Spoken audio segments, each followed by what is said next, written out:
Welcome to EPG Pathshala. I'm Dr. Preeti Shirodkar, Associate Professor Communication and Soft Skills, MET Institute of Management. And today, I would be talking about remittance by the diaspora and its impact. Let us think about some interesting facts regarding remittance by the diaspora on an individual level and on the level of the country. On the individual level, there are 2 points that one needs to think of. One, that the diaspora's remittance has no doubt a benefit in the kind of facilities it offers. But on the other hand, it also creates an endless chain of migration despite the difficult circumstances abroad, because there is a dependency by the family back home on the remittance. Also, because of the remittance, there is a discrepancy which is created between those who have remitters who can send that money from abroad and the families who don't have such remitters. At the national level, there is a different kind of a problem. One is the black money that remittances and hawala creates, and the second is the financial dependency that is created by excessive dependence on remittance during the time of crisis. Let us now set the context. There is no denying that the diaspora plays a very important role in the development of the homeland. It contributes in many ways, among which are remittances, foreign direct investments or FDI, entrepreneurship, philanthropy, etc. Accurate data on migration for the majority of the countries is difficult to get, and India is no exception. According to the Ministry of Overseas Indian Affairs, the MOIA, India has the second largest diaspora in the world after China, with around 25 million people living in some 110 countries in all 6 continents. Migration in India has 3 phases. 1. Early migration of unskilled labor to work on plantations and mines in British colonies as indentured labor. 2. 20th century migration of high-skilled professionals to advanced industrialized countries of the West. And 3. The late 20th century migration of unskilled and semi-skilled workers to Gulf countries. Remittance in India is a two-way phenomenon. It is a receiver of remittance from abroad as well as a source of remittance for a few countries like Bangladesh, Sri Lanka, Nepal, etc., sections of whose population work here.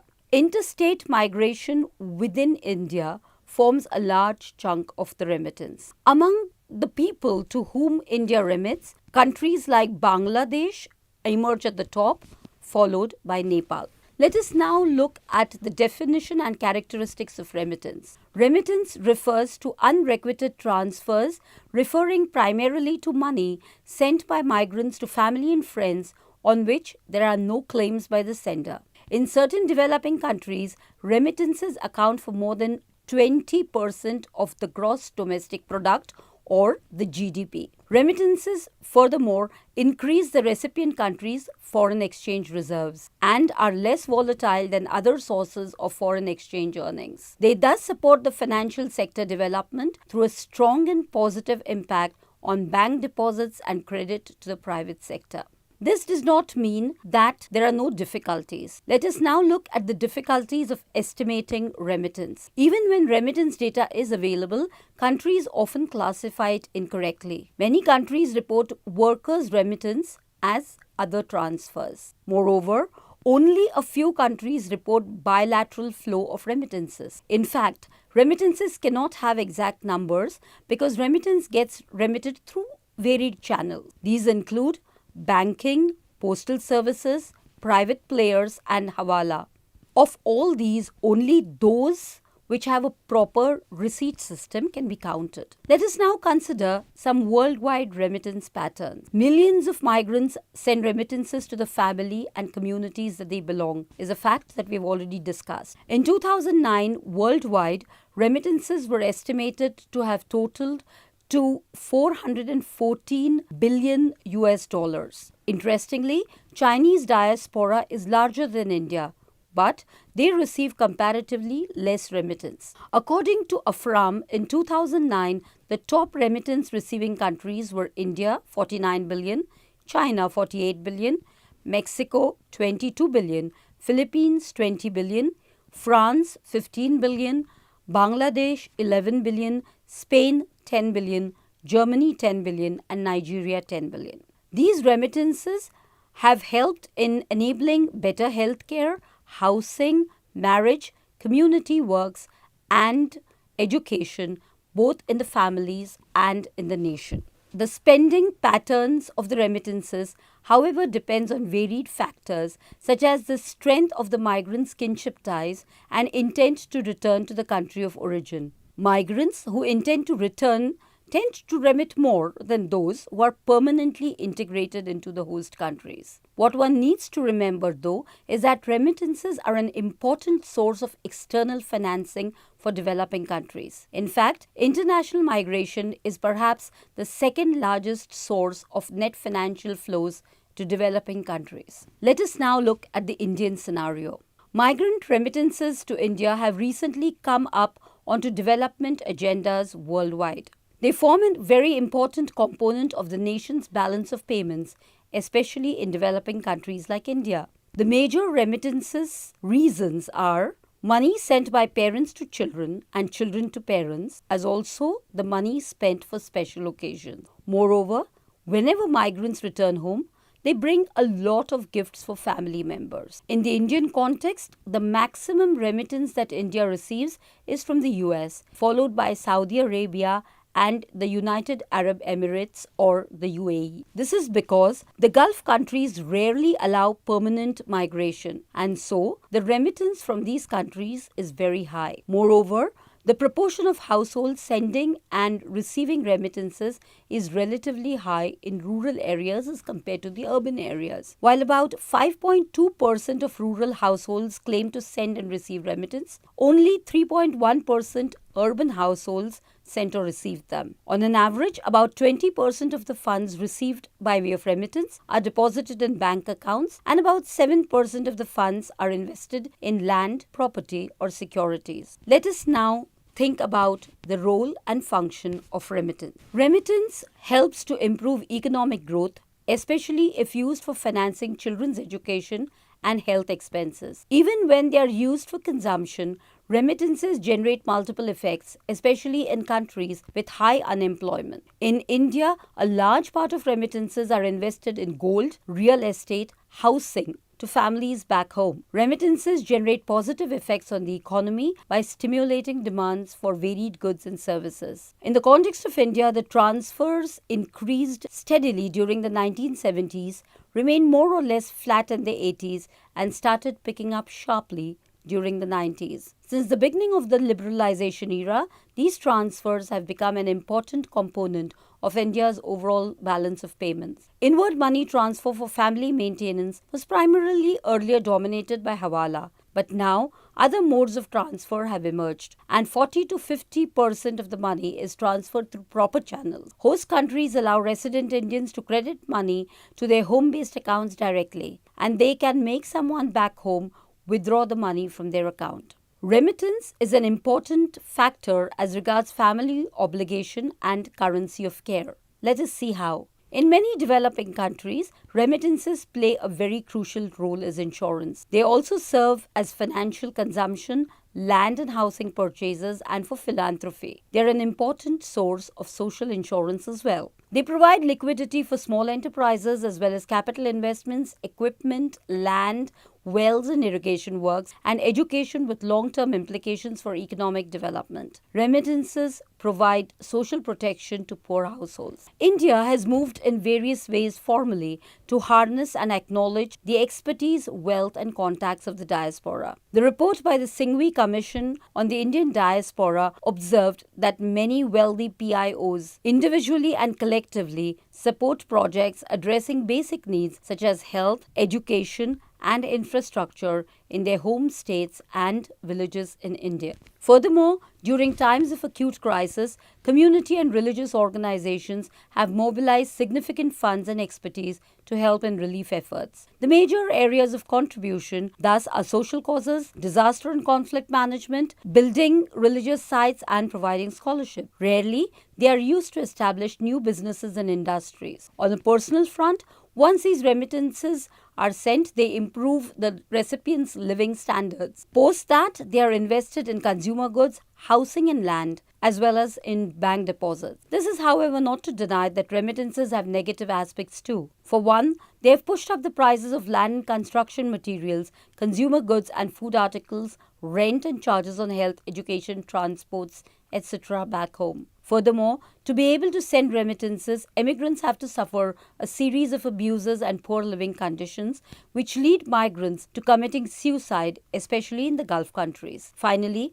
women may need to fill in for absent husbands in many ways, including the care of animals and working on the family farm or in the family business. In some instances, the sporadic nature of remittances may also force women to generate cash income through wage work. Let us now consider the channels and procedures of remitting. Handling billions of dollars in remittance is a lucrative business today. Major nationalized banks in India and in the Indian Postal Services, as well as private financial enterprises like Western Union Money Transfer, are playing an important role in the field of exchange. These agencies charge from 6 to 14% of the remittance amount as fee, while the traditional Hawala system, common in South Asia and the Middle East, is much cheaper at 2.5% and is believed to account for nearly 40% of all remittances to India.